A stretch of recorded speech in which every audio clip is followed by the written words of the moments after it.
Hi friends, అందరూ ఎలా ఉన్నారు?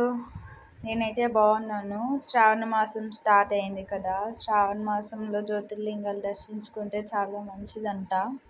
ఏదైనా ఒక్క లింగమైనా దర్శించుకోవాలి అన్నారు. నాకైతే కుదరలేదు. ట్రై చేశా చాలా వెళ్ళడానికి, బట్ కుదరలేదు. అందుకే నాకు దగ్గరలో ఉన్న కపిల్ తీర్థం అయితే వెళ్దామని అనుకొని రెడీ అయ్యి వెళ్ళిపోయాను. స్టార్టింగ్లోనే ఆంజనేయ స్వామి కనిపిస్తాడు.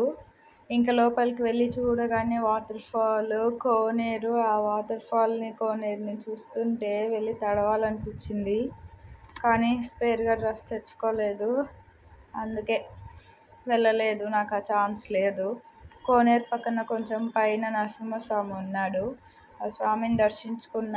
అక్కడి నుంచి వాటర్ ఫాల్, కోనేరుని చూస్తుంటే వెళ్ళి మునిగేయాలనిపించింది. నాకంత లెక్క లేదని చెప్పా కదా. ఇంకా లోపలికి వెళ్తున్నప్పుడు వీడియో తీస్తుంటే వీడియో తీయొద్దని కొందరు అన్నారు, అందుకే వీడియో తీయలేదు. ఇంకా దర్శనం అయిపోయాక బయటకు వచ్చేటప్పుడు నాగశిలలు, ఆ నాగమయిలు ఉన్నాయి. ఏమంటారో నాకు అంత క్లారిటీగా తెలీదు. కొండ కింద కొంచెం దూరంలో కొండ కింద అమ్మవారు, స్వామివారు కూడా ఉన్నారు. సరే, ఇంకా ఉంటా. Tata, bye bye.